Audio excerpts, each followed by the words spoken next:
جی سر. बिस्मिल्लाहिर्रहमानिर्रहीम. अस्सलाम वालेकुम पाकिस्तानियों. इस वक्त मैं अडियाला जेल रावलपिंडी के बाहर मौजूद हूँ. अभी 3-4 मिनट पहले ही हमारी वकला की टीम की इमरान खान साहब से यहाँ अडियाला जेल के अंदर मुलाकात हुई है और बड़ी तफसीली मुलाकात थी आज. और जो एक बंद कमरे के अंदर मुलाकात थी और बातचीत के ऊपर बड़ी बार बार रोक टोक भी बड़ी की जा रही थी, लेकिन चूँकि कानून के अंदर तो मुलाकात को अलाउ किया गया है, लेकिन यहाँ इमरान खान को उनकी अहलिया बुशरा बीबी से भी आज उनकी मुलाकात नहीं होने दी गई, जो कि वाज़ेह तौर पे कंटेम्प्ट ऑफ कोर्ट है. और एक खातून खाना, एक घरेलू खातून, सिर्फ उनको इसलिए मुलाकात नहीं करवाई गई सिर्फ और सिर्फ इमरान खान को तकलीफ देने के लिए, और इसके अलावा उनको जेल के अंदर डाला गया है सिर्फ इसलिए कि ताकि इमरान खान को तकलीफ दी जा सके. हालांकि कानून के तहत उनके ऊपर सिरे से कोई जुर्म न केस बनता था न कोई जुर्म बनता था, लेकिन क्योंकि इमरान खान को तकलीफ पहुंचाना मकसूद था तो फिर ये केस कायम करके उनको जेल के अंदर रखा गया है. और इमरान खान ने आज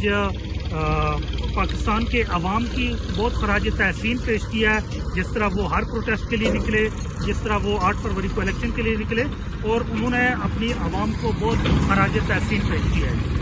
सर, आज खान साहब से मुलाकात नहीं होने दी. KPK के कुछ लोग आए थे तो उनका पैगाम खान साहब तक पहुंचा. खान साहब उनके बारे में क्या कह रहे थे?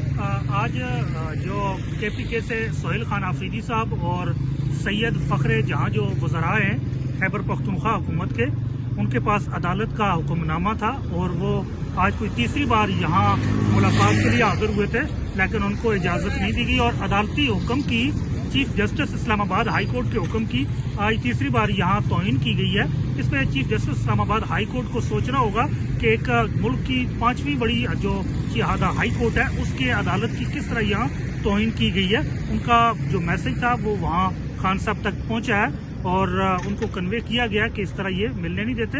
उन्होंने इस हवाले से कहा कि यहाँ जिस तरह जेल के ऊपर कंट्रोल रखा गया, जिन लोगों ने कंट्रोल रखा हुआ, वो इस तरह कभी भी अलाउ नहीं कर रहे हैं मुलाकातों को. और बुशरा बीबी साहिबा की भी खान साहब के साथ मुलाकात उन्होंने इसी वजह से अलाउ नहीं की है. 8 फरवरी को इख्तिजाज होने जा रहा है, चंद दिन रह गए हैं, तो दौरान मुलाकात खान साहब ने 8 फरवरी के हवाले से कोई बातचीत की आप लोगों के साथ? जी, 8 फरवरी कल वर्चुअल जलसे के लिए उन्होंने खान साहब ने अपना आज एक मैसेज दिया है और वो आप इंशाल्लाह कल जलसे जो वर्चुअल जलसा होगा वहाँ खान साहब का जो है वो आप पैगाम वहाँ सुनेंगे और उसमें आपको खान साहब का आज का जो मैसेज है वो पहुँचाया जाएगा और आवाम तक पहुँचेगा. और इसके अलावा आप भी खान साहब बिस्मिल्लाहिर्रहमानिर्रहीम इय्याका नअबुदु व इय्याका नस्तईन.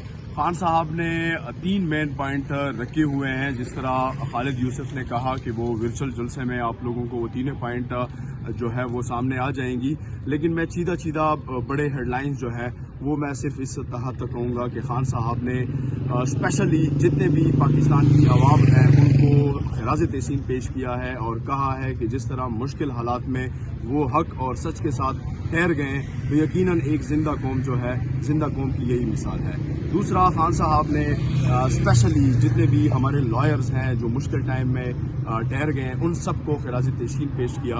और स्पेशली खान साहब ने जो सबसे ज़्यादा खान साहब ने ये कहा कि जो हमारे सोशल मीडिया के टाइगर्स हैं, जो हमारे सोशल मीडिया के हीरोज़ हैं, उनको स्पेशली सलाम है. ऐसे हाथ उठा के कहा कि उनको सलाम है जिस तरह वो हक और सच के साथ डट के रहे. बाकी जितने भी चीज़ें हैं वो इंशाल्लाह वर्चुअल जलसे में जो है वो आप लोगों को इंशाल्लाह बताइए. इमरान रियाज खान के हवाले से कोई बातचीत की खान साहब ने आज कि वो मुल्क से बाहर चले गए? आज तो उस हवाले से नहीं हुई. आज चूँकि बड़ा मुख्तसर टाइम था, हमें उन्होंने 6 लोग थे हम मुलाकात के लिए और बड़ा ही महदूद वक्त दिया गया. बहुत सारी बातें थी वो नहीं हो पाई, बहुत सारी बातें रह गई.